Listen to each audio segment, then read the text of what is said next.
What's going on, guys? This is 8675309-858, and we're doing the 124s of the diecast reviews. These are two of them that I got. These ones are very, very unique, and, I remember last time doing them, I found a very rare Dale Jr. car, then I found a nice 2000 Dale Earnhardt car, and I found two more Dale Jr. cars for you Dale Jr. fans that are probably going to orgasm and shit when you're going to see it. Then congratulations, you enjoyed.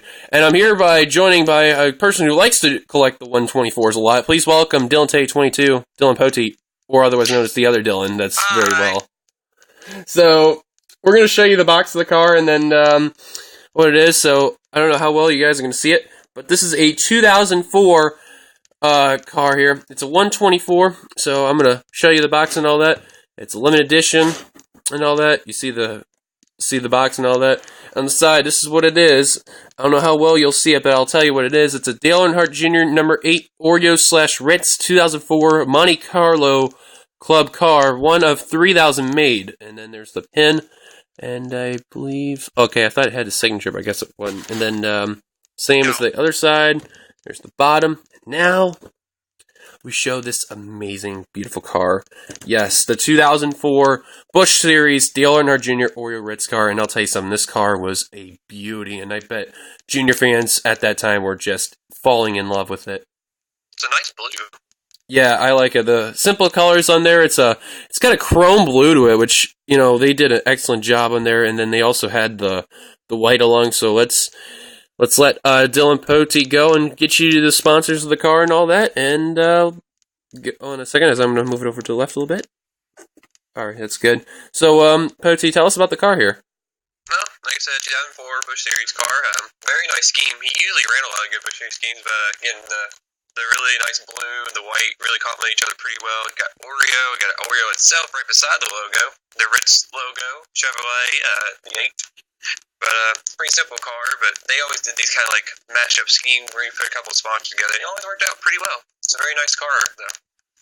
So I'm going to gently try to be very careful, because me with 124s, oh man, it's not like I break them, but I just try to be very, very careful with them, because I'm trying not to break them badly. But on the left side, we got Fig Newton's Post, Oreo, Ritz, Snap-on, and then the Busch Series and all that stuff, and what's that one there? NabiscoWorld.com, that is. And then, then the back side, we got Nutter Butter, Nilla Wafers, Oreo Ritz.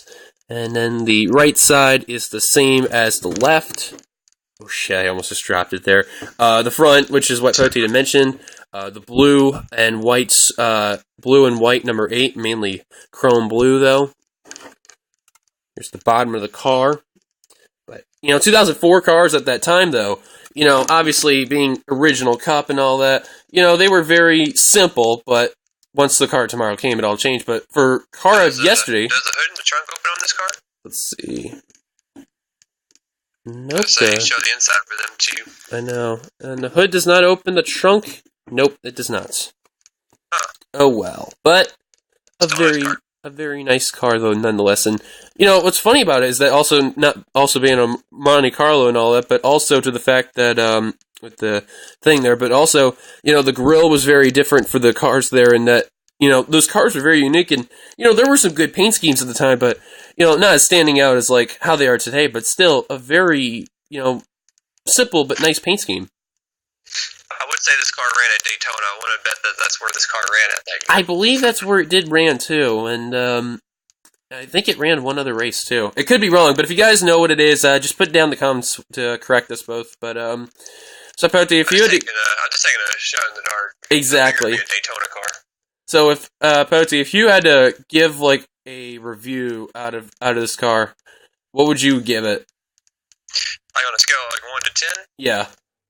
Like, overall, I give it a solid. Not just being funny about it. I would give it a solid 8. Like I said, the paint schemes are really good thing. It's simple and it works, but I mean, like I said, it's not the most, outstanding thing I've seen in the world, but it's definitely a good scheme. It's because Junior's had so many good schemes, so it's hard to really top it off over a lot of his other schemes, Yeah, and what's funny, too, is that Junior, you did make that point. He's had a lot of good schemes, and you can mention drivers who's had really good schemes, whether past or present. You look at Earnhardt, you look at Earnhardt Jr., Gordon, Johnson, just to name a few. And, Yeah. Junior, when he drove for the 8, he had some really good ones, especially for car of yesterday. It really stood out, even if it was the simplest scheme ever. So hard to believe. I have to give it an 8.5 out of 10. Even with the edit here, how they added the chrome blue to the color with it, still, this just looks amazing, and I'm very glad to pick this up. So I'm very, very blessed. If the hood and the trunk open, I probably would have given it 8.5. Yeah.